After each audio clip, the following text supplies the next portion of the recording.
the government's not-so-quiet nudge, FMCG companies begin to relent on the GST. Dabur takes the lead, cuts prices by 9% across categories. The move comes a day after CBC wrote to FMCG companies, appealing them to pass on the benefits of lower GST to consumers. After hitting out at FMCG majors, the government is likely to take on restaurants for hiking rates instead of reducing them for the GST benefits. Errant restaurants likely to be fined as much as ₹1 crore each. It's a big ET now exclusive. Housing Minister ends suspense over linking property transactions with Aadhaar, says the move could become a reality soon and will go a long way in sucking out black money from real estate as well as cracking down on Benami properties. Don't write off Congress just yet, says former President Pranab Mukherjee in an exclusive interview with your channel just a day after the party paved the way for Rahul Gandhi to take over as its chief in December. Mukherjee says Rahul Gandhi connects very well with the masses and the Grand Old Party can continue to be a fulcrum of a non-BJP coalition. It's a big diplomatic coup as India's Justice Dalveer Bhandari gets re-elected to the International Court of Justice to the fifth and the last seat of the prestigious World's Court after Britain withdraws its candidate Christopher Greenwood from the election. Prime Minister Modi lauds External Affairs Minister Sushma Swaraj and her team for this moment. In a big move to liberate women from the patriarchal practice of triple talaq, the centre mulls a legislation to end the regressive practice in the winter session of Parliament. The sources say Modi government is all set to table it, hopefully when Parliament convenes. Yogi Adityanath joins the anti-Padmavati brigade. The Uttar Pradesh Chief Minister holds film director Sanjay Leela Bhansali and actor Deepika Padukone, equally responsible for the protests over the epic drama, accuses the acclaimed filmmaker of hurting religious sentiment. And Future Group unveils its new click and brick retail strategy. The artificial intelligence-enabled retail experience will blend technology with brick and mortar stores. The company will also open retail stores every 2-kilometer radius, which will offer discounts to those living in the neighborhood. Good evening, I'm Supriya Srinath right here on the India Development Debate. The Finance Minister Arun Jaitley's worst nightmare may have come true despite the big cut in GST for over 178 items in the Guwahati Council meeting. Prices are not coming down thanks to the hide and seek by FMCG companies, and it's not just FMCG firms. The restaurants have launched an undeclared war both on the government and the consumers alike, despite the steep cut in GST to about 5%. After the initial mollycoddling, the government is now talking tough, stating that the big brother, that's the National Anti-profiteering Authority, is now watching. Remember, the GST regulator can order a reduction in price or even a refund. In extreme cases, it can impose a penalty or even cancel the registration of the firm which is seen making undue profits. But nothing seems to be working as of now, as prices continue to roll high while the government continues to blame the FMCG players and restaurants for not passing on the benefits of lower rates. Retailers and eateries say the constant tinkering has made their life miserable. Caught in the crossfire are consumers like you and me. And clearly there are a lot of unanswered questions. Did the government get it completely wrong on the GST implementation side? What will make companies cut rates? Is the anti-profiteering body equipped to crack down on errant entities? And finally, when will prices come down? And that's all that we care about, don't we, at the end of the day? Good evening. The big GST logjam, and that's a big topic of discussion right here on the India Development Debate this evening. And I've got a stellar panel joining me right here on the show tonight. I've got the CBEC chairperson Vanaja Sharma. I've also got the Kerala Finance Minister Thomas Isaac, who's going to be joining us shortly. I've got former chairman of CBEC Najib Shah, Prateek Jain, leader of indirect tax at PwC, and of course our consulting editor Maithili Bhusnurmat, who joins us as always. Thank you very much, each one of you, for being with us. Ms. Sarna, before I go into the profiteering part of it and when will prices come down and what are you doing in all of that, I do want to begin talking to you about the collections so far. I mean, we're talking on the 20th. We are 5 days away from when the numbers will be out. Is there better compliance? How are things looking right now? Well, as you know, the last date for the filing of the returns was the 20th, which was just yesterday. So it's going to be a little difficult for me to actually give you a figure right now. But GST has led to an expansion of the tax base, and yes, registrations have gone up. We're given to believe between July, August, September. I'm just asking, are things looking better, Ms. Sarna, before I go forward?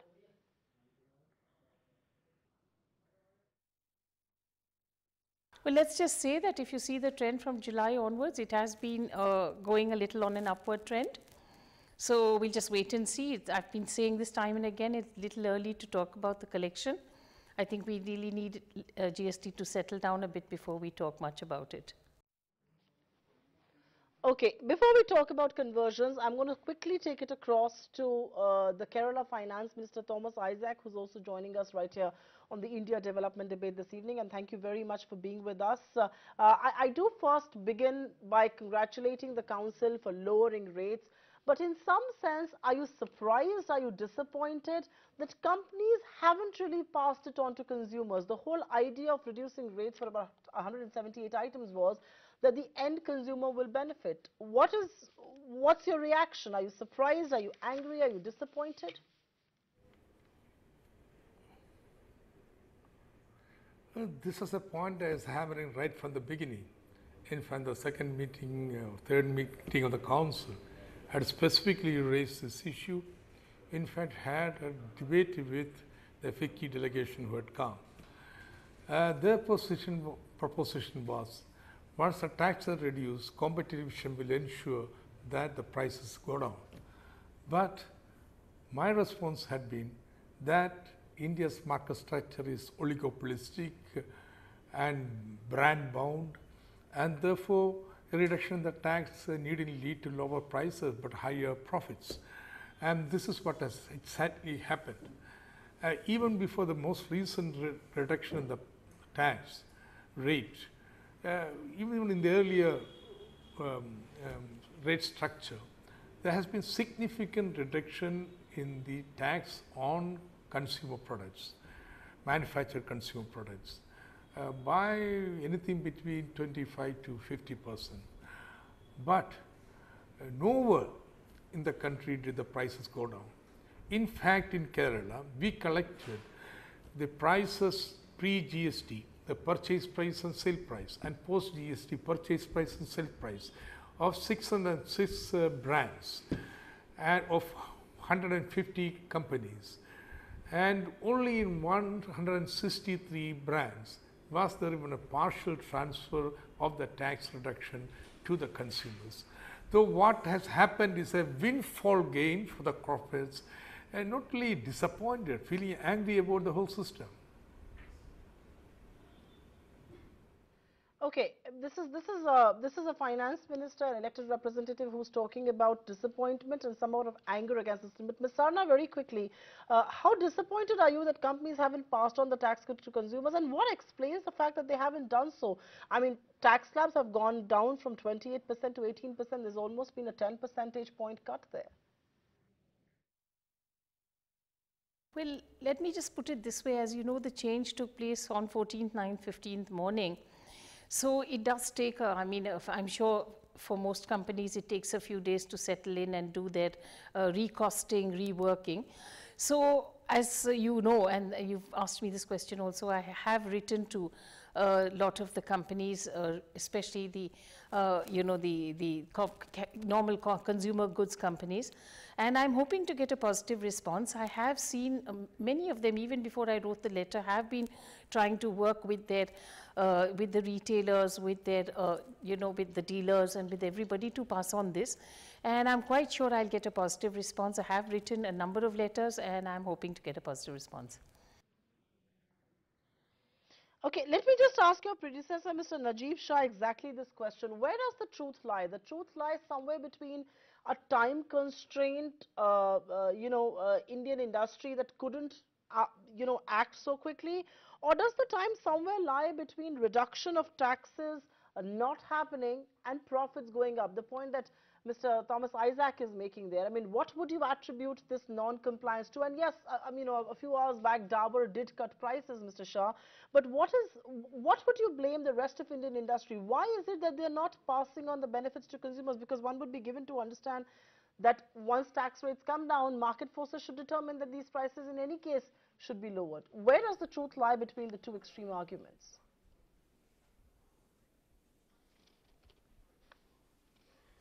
Well, I think the truth lies somewhere in between. While the point being made by Vanaja is very, very valid, because these changes have come from the night of 14th and operative from 15th. So the companies need to get time But as the finance minister has pointed out, far too many companies have not taken these provisions seriously enough.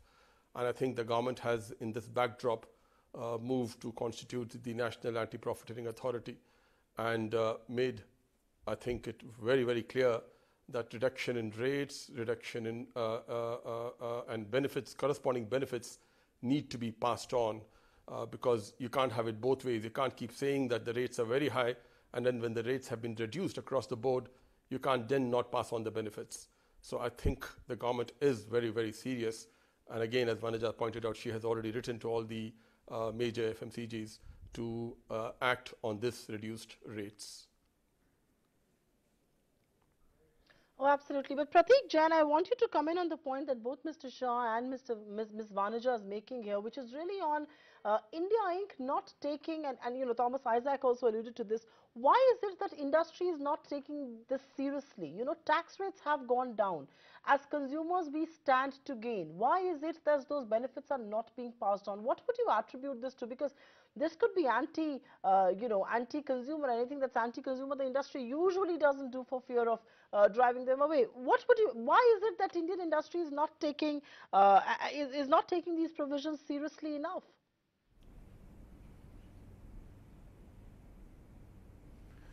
No, I don't think that there is a case that they're not taking it seriously. I mean, you have to bear in mind that before 15th of November, the government has been following the principle of equivalence.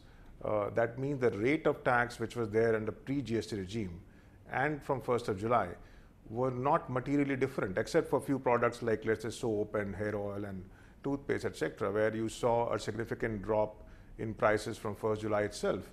But for many other products, the rate of tax was more or less same. So we were not expecting a huge price drop for many products before 15th of November. Now, 15th of November, as was pointed out, that by 14th midnight, the notification came.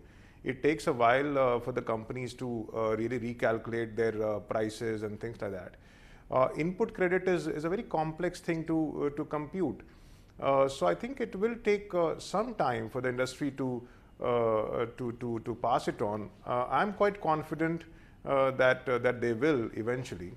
And as Ms. Sarna is pointing out, that the letters that she has been sending to large FMCG players obviously will have its role as well. So, and also bear in mind that the guidelines are not yet out as to how do you pass on. So just to give an example, if I have 5 different brands of, let's say, shampoo, can I pass on the benefit of all 5 cumulatively in one brand, or do I need to reduce the prices of all these 5 brands? I mean, there are many questions that businesses have to answer. So I think in next couple of weeks you will see prices coming down on many products. I mean, I don't think there's a case that industry is taking it lightly. Yes, there is some bit of confusion in absence of precise guidelines, which Australia and Malaysia and other countries where these kind of provisions have been introduced had prescribed before GST came in. So I think we need to be a little more patient. In next couple of weeks, I think prices of many commodities will come down. Indeed. Before I get into a larger discussion with both Thomas Isaac and Maithili, I'll take a very quick question to Vanaja Sarna. And Ms. Sarna, the government has nudged FMCG companies. You yourself written a letter to them, appealing them, and I'm using that word very responsibly here. You are appealing to them to lower rates, given that the GST has been slashed to 18% now. I'm just curious to know what sort of action can the government resort to if the firms continue to err? Well, first of all, I'm hoping that this doesn't happen because we're talking of some of the biggest companies in the FMCG sector. I'm quite sure this eventually will get passed on. We are waiting to see this happening at the market level also. But as you know, we have the National Anti-profiteering Authority, and customers, consumers are able to actually put in their complaint. So I'm hoping it doesn't reach that level, but if it does, then of course the authority will have to take charge, and the respective committees that have been set up for the purpose would also be looking into the complaints. Mr. Isaac, I want you to respond to my question, because you are an elected representative, and obviously prices going up is detrimental for any elected government. It's never good. People don't like to pay more for products that they use, and obviously you have a lot of answering to do because you're a part of the GST now. You know, businesses will have to have an answer for not passing this on. The CBC, as CBC Chair Ms. Sarna is only nudging them to reduce prices, and now of course there's a national authority, there's a regulator that is going to look into this entire issue.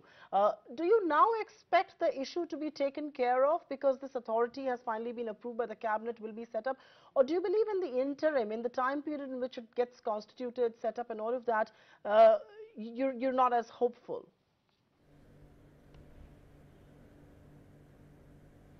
It would depend upon whether the regulatory authority will act or not. Now, the reduction in the tax rate, tax incidence took place not in the mid-November, right in July 1st. For example, in Kerala, I have counted. In the VAT system, more than 80% of the commodities were in the 14.5 bracket. Now, after GST was introduced, such 28%, which is equivalent to the 14.5% bracket, their number was reduced to less than 40%. You see, halved. There was major reduction in the taxes even before November, and for 3 months nothing happened. In fact, this was used as an opportune moment to increase the prices, and therefore it earned GST a very bad name, particularly the price increase in the restaurants, and secondly, the failure of the fiasco of GSTN. And now finally we have woken up to this reality and constituted after 3 months the Central Anti-profiteering Authority. The screening committees in the states had been set up much earlier, and as I told you, we suo collected data regarding about 606 commodities. We are still continuing the process and filing our petition to the Anti-profiteering Authority, asking them to take the regulator to take action against. Only if the authority takes action, then the message will go. Now it's business as usual. Taxes have gone down, so but people are unorganized, you see. If it has a VAT in a state, there would have a big agitation. But it is undertaken at the central level, well, it is very difficult to mobilize people and the nation as a whole, and therefore I think there is a feeling of impunity with which you can carry this. I think strong, stringent action have to be taken if people are to benefit from the tax reduction. All right, strong, stringent action has to be taken. Maithili, I'm going to throw this to you. A central authority that is going to take strong and stringent action obviously is going to be pro-consumer and pro-people, but it does run the risk of being seen as very overbearing on the industry, of being seen into, you know, active price management, if I may use that term. How does that authority then find a fine balance? Obviously, it's supposed to monitor profiteering, and obviously it's supposed to act against profiteering, but the whole question is, in its quest to act for consumers, does it run the risk of being anti-industry?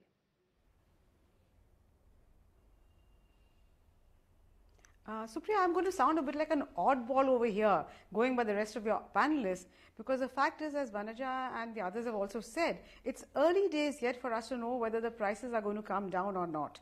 Having said that, I think the anti-profiteering clause was a terrible idea to begin with. In fact, conceptually in the GST, along with the other things like a multiplicity of rates, many sectors being left out, I think the anti-profiteering clause was one of the worst ideas we could come up with. One was hoping that the government would not try to operationalize it, because it's going to be back to the days of the BICP, the Bureau of Industrial Costs and Prices. Now, the whole idea of reform was to move to a market economy. And if you have competition, a regulator, a competition commission, and you have consumer courts and a consumer protection law, what more can you have?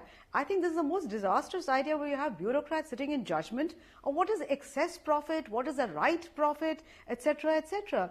And I think the government must realize that this is completely the wrong way to go. And Mr. Isaac talked about brands and oligopoly, etc. Let me just take a minute and give you an example of the telecom sector, which was definitely an oligopoly. But just see what happened when a new entrant came. Prices have crashed, the tariffs have come down. In fact, so much so, we could even talk of predatory pricing with long-term damage to the sector as a whole. So I think it must be very careful when one talks about what is excess profit, what is the right level of profit. Yes, and if you look at consumer prices, even before we had the cut in the rates, what was consumer price level? Less than 4% inflation. Now, what more can one ask for? So I think it's very wrong to have a remedy which is worse than the disease. So I think this is really a completely wrong way to go, and I do hope the government does not go through this messy bureaucratic way of setting up steering committees at the state level, another committee at the national level, a national authority which will sit in judgment and levy penalties.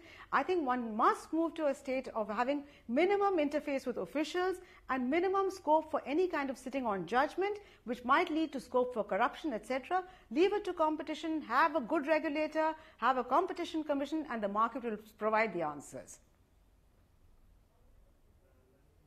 All right, that's a contrarian view, but an important view at that. And before I take it to Vanaja Sarna, I do want Najib Shah to respond to that. And Mr. Shah, the point that Maithili is making, why are we going back to the, age-old BICP? Why are we not letting market forces determine prices? And she's rightfully pointing out the example of telecom. Why are we so scared of the fact that let the market determine the price? Why should there be government interference? Why should there be committees and officials and bureaucrats? Why leave any room for corruption at all? Because we have seen in different sectors across the economy, market forces have taken care of tariffs and pricing. Why don't we leave it to those market forces? And like she's pointing out, anti-profiteering is an issue that did irk Indian industry and also politicians across the aisle.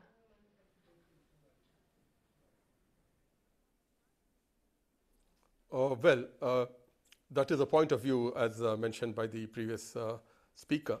But having said that, let me just point out that GST was conceived to ensure that there is no tax on tax. GST was conceived to ensure there is a seamless flow of credit. The natural corollary of these two is that there should be a reduction in prices. Yes, market forces should take control. Market forces should determine what the price should be. Having said that again, what's the problem in having such a provision in the law, which, if the market forces indeed are going to work fairly, should never be used? So the point really being made is that benefits should pass on to the consumer. The government has pushed this as a reform which will benefit all concerned, trade, industry, and the consumers, and would definitely like to see that that benefit passes on to the consumers. Again, like Vanaja pointed out, I hope that this provision never really comes to use. Again, I must point out that there are several checks and balances inbuilt in this. There's a committee which will examine whether there is an accuracy in the complaint itself, that the prices have not been passed on, pass it on to another committee. It goes to another independent authority of the DG Safeguards, who again will examine this, give his recommendations. All this is to be done within the finite timeline. So I think the fear of excessive regulatory approach is misplaced. So let us just give time. In case the benefits are being passed on, the authority will only be present and never really have to act. That's what we all hope. So it's come some kind of a safety valve that the government hopes will never be used. But I will, for the benefit of my viewers, do put forward this question to Ms. Sarna. And Ms. Sarna, the point that Maithili made, and I think Najib Shah has a strong defense to that. But let me ask you, is it fair for the government to intervene in active price management, or should that be left to market forces? It's worked well for us so long. Why intervene? You already have a consumer court, a consumer forum. You already have the competent commission. Why create yet another body? And Mr. Shah perhaps is justified to say that it's just a safety valve. It's being, set up with an intention to never be put in use. But even then, I'm going to ask you, why should the government be looking at prices at all? Shouldn't this be left to market forces to determine? See, for the government, the important issue to look at is the protection of the consumer's right.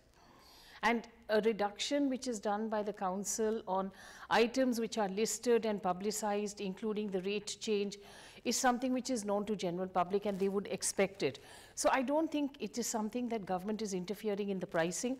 And then, as you rightly said, the market moves in its own way. Competitive forces will play their role. So I think it's just a little nudge that government is giving. As you rightly mentioned earlier, this is a question of an appeal that we are making. And it is just an appeal that when you're getting this benefit on it, could you please, pass on this benefit? All right, good to be back with you once again on the India Development Debate. You're with ET now, and we're discussing the GST. Prateek Jain, I'm going to ask you, I'm sure you're interacting with Indian industry on this, and I know that they were very wary to begin with as far as this anti-profiteering mechanism was concerned, but now that there is this authority is going to be real and this authority is going to be monitoring prices, is Indian industry wary about it? Because, some of the issues that Maithili pointed out are also very real. This government interface, will there be committees? Mr. Shah is right to say that, there'll be layers of committees and they will manage, or mitigate any risks that may arise of corruption or anything like that. But is Indian industry wary of this authority that will monitor prices?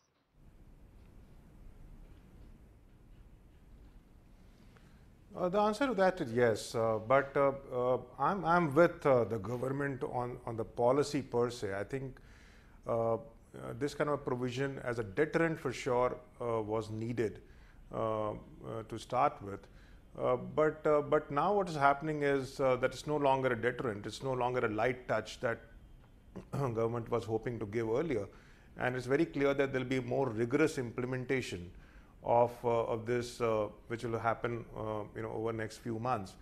I think industry's main concern is that they're not very clear, how do, what does this mean? While you have the act to say that you have to pass on, but as I said, pricing is a very complex exercise. It's a function of your raw material, labor costs, exchange fluctuation, market conditions, and so on and so forth. And also they have a very legitimate right to say that I will first wait for a few months to see how much benefit do I realize. I mean, on input credit in particular, that will depend on my vendor's compliance. Unless they put the invoices on the GST and unless they have paid tax, I as a business, as a purchaser, don't get that benefit. So there are many contingencies that arise, and then there are other issues conceptually. That what does this does this mean? Can I run an offer like buy one get one free, for example, or can I, in a toothpaste, I can increase it from 100 grams to 120 grams? Will that be sufficient for me to pass on the benefit to the consumer? So there are many open areas, and I'm afraid in absence of those guidelines, the key concern of the industry is that once this goes to the screening committee and the standing committee and the litigation starts, and many of the people who are part of this committees will not be obviously expert in economics and pricing. How will this be interpreted? And there will be different interpretations which will lead to a huge amount of litigation. So I sincerely hope that the spirit of the law is more important than the letter of the law, and both industry as well as the government do realize that and wait for some time before this actions out in the market. And this last point is, on 15th of November we saw a lot of state authorities going to restaurants and asking for pre-GST price and post-GST price, and I think we're oversimplifying it here. Pricing decisions cannot be taken overnight. It takes some time. Let the procedure in the law, which is there, which is a consumer files a complaint before the screening committee or standing committee, and then the authority examines it. Let that procedure or the mechanism be respected. This is an act of the parliament which is already there, and we don't need over-activism from the side of authorities in terms of physical visits and all that, because that's really creating a lot of fear in the industry as to how it will be implemented. So I would again reiterate that the spirit of the law is more important than the letter of the law, and one would hope that in the next 1 month you will see a lot of companies coming up and reducing the prices. But Mr. Shah, I do want to quickly take this question before I go across to Mr. Isaac and Mr. Najib Shah. The point that Prateek Jain is making, that the spirit versus the letter of law, and to implement the letter of law, there is fear of overactivism. I mean, and also the point that he largely made, what happens to operational integrities like buy one, get one free? I mean, how are those things going to work? Will people in these committees understand the implications of why those offers are made, why prices are what they are? I mean, these are some genuine fears that the industry has. Mr. Shah?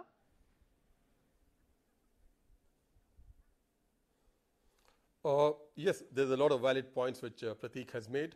The point really is that there should be some visible benefits of the reduction in taxes, of the flow of credit. And I think, and without getting into the details which he has pointed out are missing, if the industry responds positively by reducing prices, and it need not necessarily be exactly to the extent of 28 minus 18%, but it should be a reduction at least to show that they are with the government in trying to pass on the benefits. And I'm sure these committees will not jump into action to take corrective steps when they can the bona fides are established of the company. I mean, please give the committee some credit and the government some credit too, in that it will act, I think, with extreme caution before going forward in this entire exercise. But having said that, the need for an authority, I don't think can be disputed, simply because the entire GST structure was predicated on credits being available, seamless flow being there, and a hopeful reduction in prices too. Right. Mr. Isaac, before I take it forward and ask you questions on the network, and is that to be blamed for these kind of fears and all of that, I do want to ask you, do you find any merit in the argument that some of these FMCG companies make? I mean, I'm sure Dabur has taken a lead and others will also follow suit, but a lot of them say that they have a very large network of distributors and retailers all across India in some really remote, far-flung places. How, they say we grapple with the problem that how do we communicate with them? How do we manage prices with them? And can I be subjected, can the company, can the entity be subjected to mistakes being made on the ground by distributors and retailers? And they have a huge web of those, that chain really. Isn't that a concern at all for you? No, I can understand. With the existing stock, it will be difficult to reduce the MRP prices. But what we have examined is new stocks which have come. What is demanded is that there must be a proportional reduction in the MRP prices. That's just not happening, you see. I think 4 months is long enough time for the people who are waiting to see some results of the reduction in the GST in terms of the standard of living. The prices have got to come down. Now, you take other countries where GST has been introduced. Universally, the experience has been the great reluctance in transferring the reduction in the tax as benefits in lower prices to the consumers. And therefore, India is one of the first country to institute anti-profiteering clause. Australia, Malaysia, and many of the recent countries where the GST has been introduced has had some clause or other, because everybody realizes that the prices are sticky downwards, and therefore a reduction in the tax would most likely to convert into an increase in the profit. FMCG, the goods, in fact, I have seen the demand charter by the long chain of distributors, that GST is an opportune moment. The taxes have gone down. You should now increase the margin for the distributors. So that is the immediate reaction, and therefore to restrain it is very important government action. And this needn't be anti-profiteering clause and be a permanent state of affairs. Who said so? Is this going to persist till the end of GST? No, it's a transition period. And transition period, the prices have to come down proportionate to reduction in the tax. If you are thinking in terms of long-term thing, yes, you have to look in the cost of raw material, margins, and all sorts of stuff. But here, only one factor has immediately changed, the tax rate. It has come down, and prices must come down. That's simple logic. Maithili, that's a valid argument that, you know, as an elected representative, Thomas Isaac has every right to make, which is that, you know, this anti-profiteering clause that Indian industry needs to be so worried about is a transient thing. This is not going to be till eternity. This is not meant to haunt industry. But, so, you know, that question, which is, this is transition that one is seeing, what has really changed in terms of doing business is the tax rate, and it should reflect in prices. And the other part that, you know, nobody is really bothered about the existing stockpile, but what about new products that are coming in? Why should they not be reflective of lower taxes?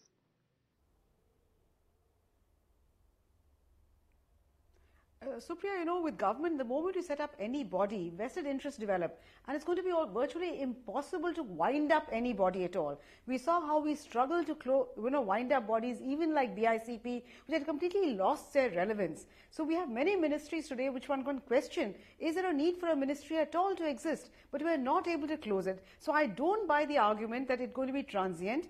I have a serious doubt whether it will be. And I think, to my mind, it goes very much against the basic grain of government's philosophy, which is minimum government, maximum governance. You're increasing the government interface, and on the one hand, you take great pride in having moved up the ease of doing business ranking.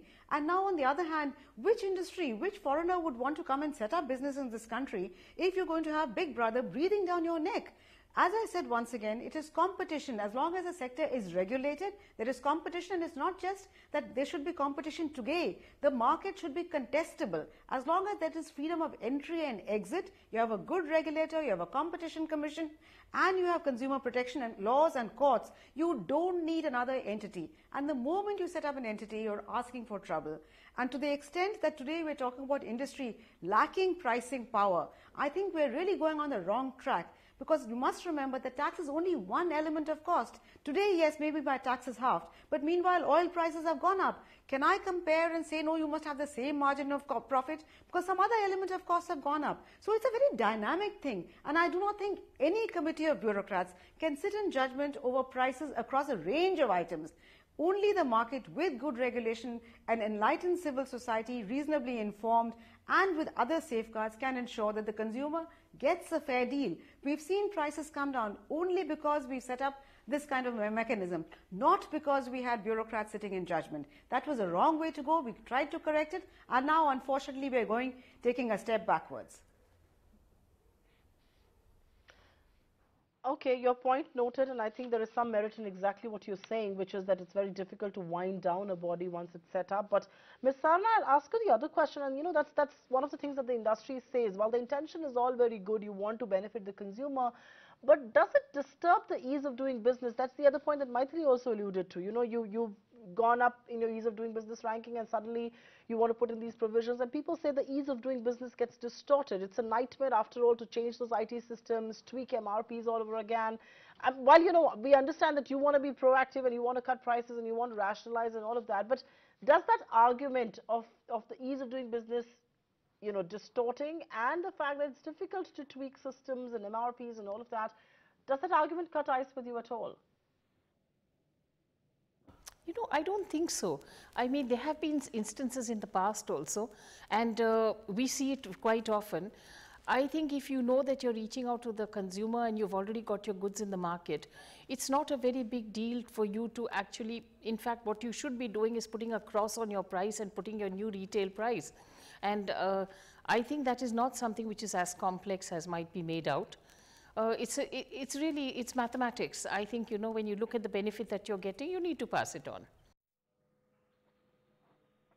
Okay, I'm actually just going to take a quick question with you before I go across to Mr. Shah. And I think apart from FMCG, the ones that you're nudging to reduce prices to benefit consumers at large, the other part is restaurants, and they seem to be up in arms. And in fact, some of them have gone ahead and hiked rates, citing withdrawal of input tax credit. Will you be acting against those restaurants, and what sort of action do we expect from the government on that front, Ms. Sarna?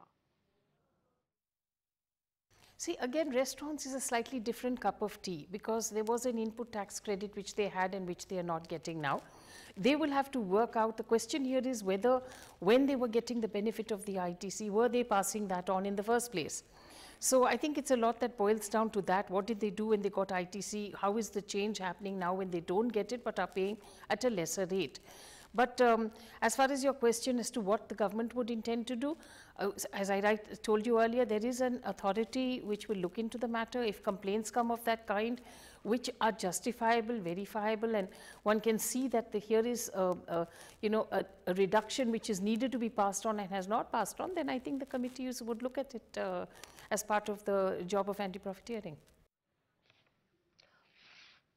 Okay, so if they're not passing it on, the committee will look into the job of anti-profiteering, and of course that will kick in once those complaints are made. But Prateek Jain, are the restaurants justified in doing what they're doing? So, you know, there were good ones who did comply with the GST and kind of perhaps passed on the ease with which the rates were done. And then there were ones who did not comply. But are the restaurants today justifying in hiking rates? Because yes, GST has come down to 5%, but input tax credit has been taken. We had Specialty Restaurant on our channel, we had AD Singh, and all of those people did talk about the fact that without input tax credit, it is very difficult to not hike prices, especially when you were complying with the earlier rates. So I'm just asking you, are the restaurants justified in their stance, and how will you justify them?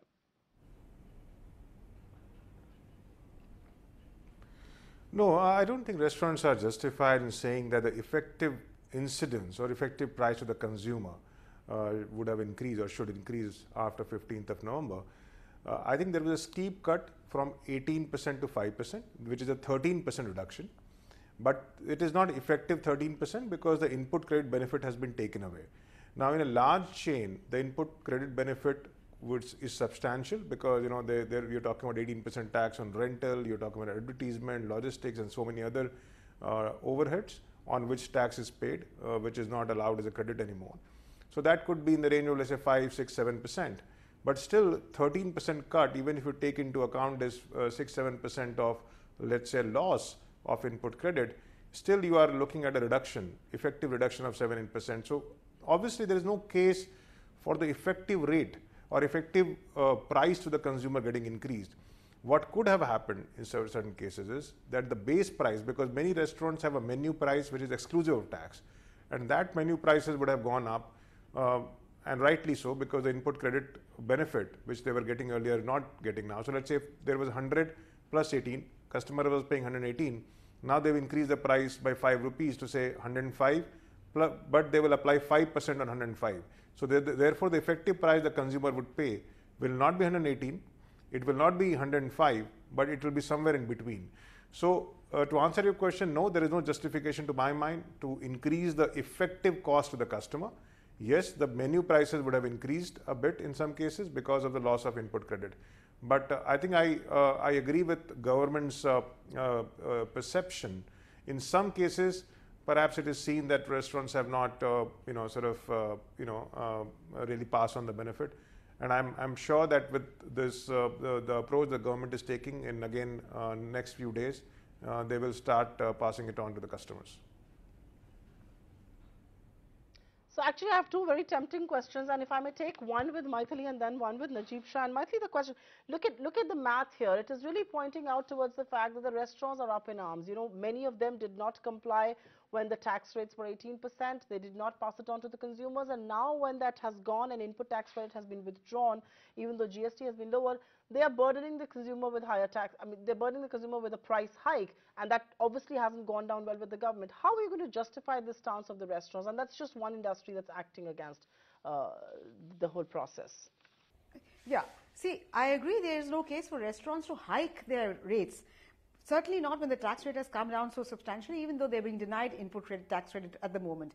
But I think the remedy that the government is suggesting of having some third party look into their prices is a terrible solution, because particularly in the service industry, unlike in the case of commodities where you could say technically one shampoo, you're comparing the same price of the same shampoo before and after the GST tax rate cut, how do you really talk in terms of service? In the same restaurant, I could have a terrible service and a much lower rate. So how would do you say that the price is too high or the price is too low? So I think this entire idea of setting up a third party to look into the price and whether they have passed on the rate. I could pass on the rate cut or I could not pass on the rate cut, but I would make a huge difference in the kind of service, because let's remember, not forget, the restaurants are not just about giving you food to eat. The quality of the service is as important. How do they serve you? How quickly do they serve you? How well is the food presented? These are all aspects which no third party can sit upon, and automatically here again competition will ensure that if my prices do not come down, I would not go to that restaurant, I would go to another restaurant.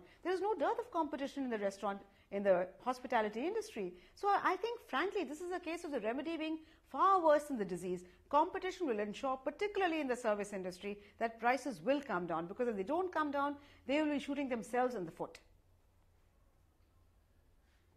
Not sure if the government can sit there and watch for prices to come down, because any price going up is very anti-government sentiment. But Najib Shah, I think the one point that I do want to bring to this discussion is whether it's FMCG on one hand or whether it's restaurants on the other, where the government is trying to nudge them to bring down prices, and obviously any price hike is not going down well. Does the government run the risk of being seen in confrontation with industry after all? I mean, I know this is all being done perhaps to benefit the consumer, to pass on the benefits of GST, but does the government run the risk of actually being seen or seemingly seen as anti-industry?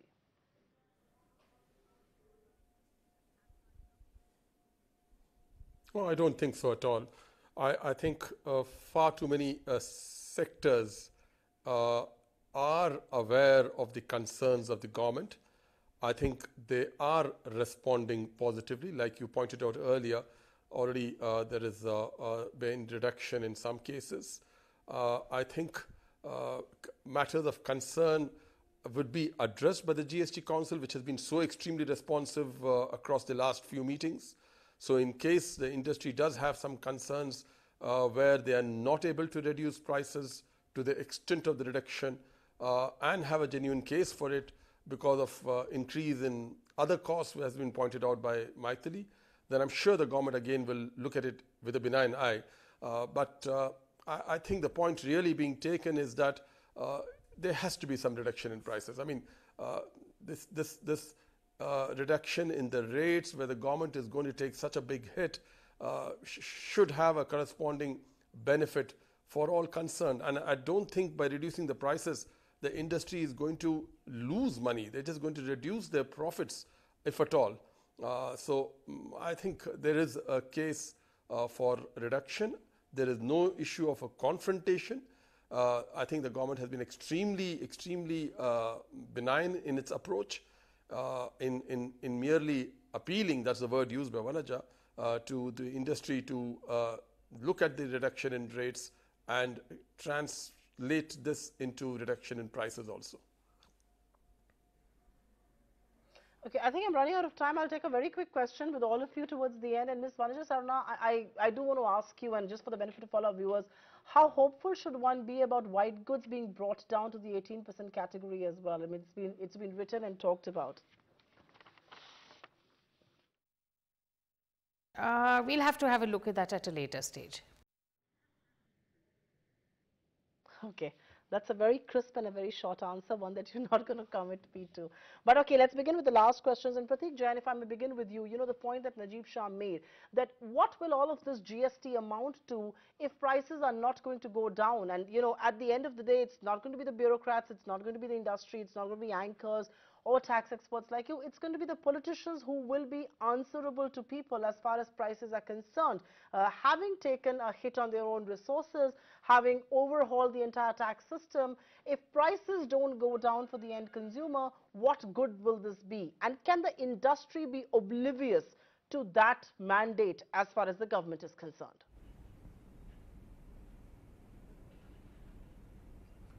Absolutely, point taken.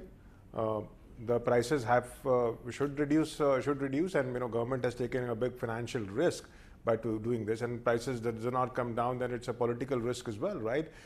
So it should come down. But again, please do appreciate the fact that you have the bare bone provision in the law. You don't have the guidelines as yet. And some of these benefits are to be computed. It's also a function of the vendor's compliance and so many other things. So it's not as if to say that it's not a one-time thing that, okay, today I reduce the price, tomorrow to a rate, and tomorrow the prices should come down. You have to wait and see. And on a more lighter note, I mean, if companies are making more profit, perhaps they will be paying more income tax as well. I mean, I don't think that will be the case. I think the most of the large companies would reduce the price. And I take that point that if the rates are cut, and particularly a 10% steep cut, the prices should come down. And I'm quite hopeful that it will. It has in the past in some cases, and in most other cases it will in next few days.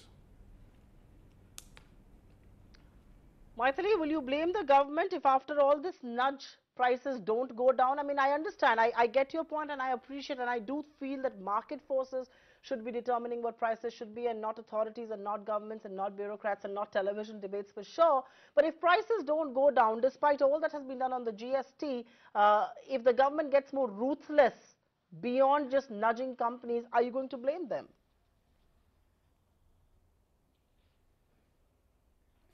Well, Supriya, I think it's very important for us to realize that everything else remaining unchanged, a reduction in the GST rates should bring down prices. But what is the operative clause?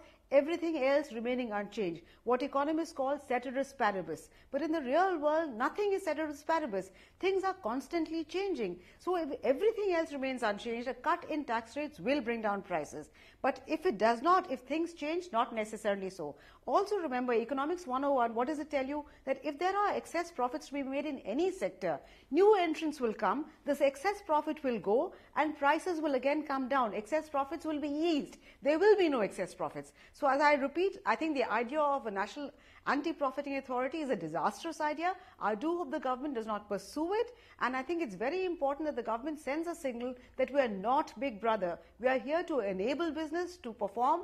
We are here to protect consumers, and there we have enough laws. But it's not for the government, not least of all for a committee of bureaucrats at every state. I think it's a terrible idea. I just hope we don't go down that way, because it will be far, far worse for the consumers in the long run. All right. I think I've completely run out of time on this edition of the India Development Debate, but I can't thank my panel enough for this very lively discussion as far as profiteering is concerned, and what should consumers be making of this. Is the government justified in perhaps first silently nudging and then threatening to act ruthlessly if prices don't come down? Will GST amount to nothing if prices don't come down? Or should actually everything be left to market forces and not bureaucrats and ministers to watch pricing? We leave the decision to you, but thank you very, very much for being with us on this edition of the India Development Debate. Maithili Busnurwat, Ms. Vanaja Sarna, Mr. Najib Shah, Mr. Thomas Isaac and Mr. Prateek Jain. Thanks very much for sparing time this evening and being with us on the India Development Debate. Thanks, viewers, for tuning in.